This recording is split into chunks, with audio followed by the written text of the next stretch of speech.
Hi guys, so just in case you're wondering why we are cleaning up the plate area, because after a year, more than a year, na-claim ko na rin yung ating bagong plaka. Here. It's finally here, our new plates. Now, why I haven't claimed it earlier? Kasi I tried to claim it before, pero this car is registered under a company. So this is used to be a company car. So it was registered under a company. So nung i-claim ko, kala ko I can just bring an authorization letter from who the car was issued to.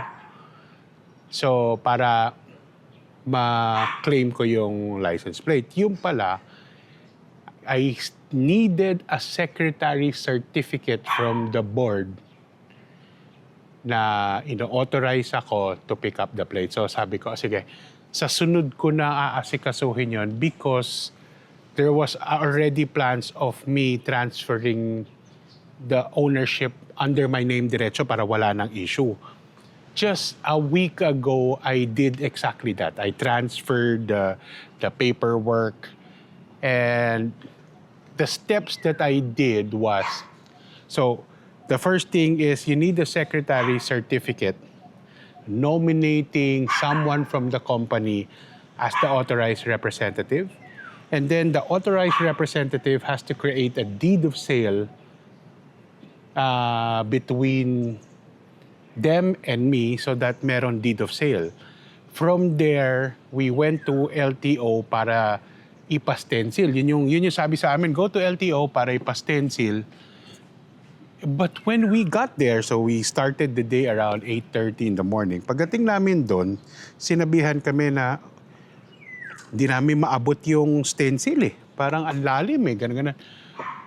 Pumunta na lang kayo muna sa HPG for the clearance. So that's what we did. We went to the HPG in Pasay to get the HPG clearance. So nasikaso yon. That took around 2 to 3 hours. Tapos sabi pa sa amin nung natapos na Sir, balikan na lang nyo bukas kasi hindi siya matatapos ngayon.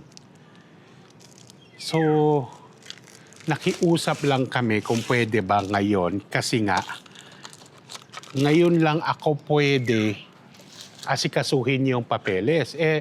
Some of the, if hindi ako pwede, I still have to create an authorization letter, minsan pa nga a power of attorney pa, just to authorize someone to process the transfer of paper. So sabi, pwede. So, dinaanan na lang namin sa pakiusap. And we were able to get the clearance by after lunch. Mga 2 o'clock na yata yun when we got the clearance. So from there, we went back to LTO with the clearance. Now, kasi kailangan meron ng insurance under the new owner's name. That's part of the conditions eh. At the same time, kasi dinaanan rin namin siya, part of it is you need to go through the emission test, the whole roadworthiness clearance eh. So, kailangan mo ngayon kumuha pa ng TPL under my name, even though the TPL of this is not yet expired. Kailangan ako kumuha ng TPL na it's now under my name, not under the company name. So yun, bumili ako noon. So that cost me, I think the TPL insurance was around 1.4. The LTO, the HPG plus the emissions thing is around 1,000 pesos. It's mga 2.4 na so far nagagastos ko. And then when we went back to LTO, tinanong na rin kami, ipa-renew na rin yung sasakyan because this is, if you notice, my plate number ends in 3. So, plano ko naman talaga after na transfer, the week after ko palang ipaparenew. Pero since nandyan na lahat ng documents, pinarenew na rin. So yun, go to LTO. That took around, I think that was around 2 to 3 hours of waiting lang kasi they had to recreate all the paperwork. Kailangan nilang i-file yung mga bago and then to issue a new certificate of registration. Ang binayad ko doon, 2,000 something lang. Kasama na yung transfer, kasama na doon yung, what do you call this? The transfer, the renewal for next year. Nandun na lahat, 2,000 something. So, overall, I know what I spent is around 5,000 pesos lang.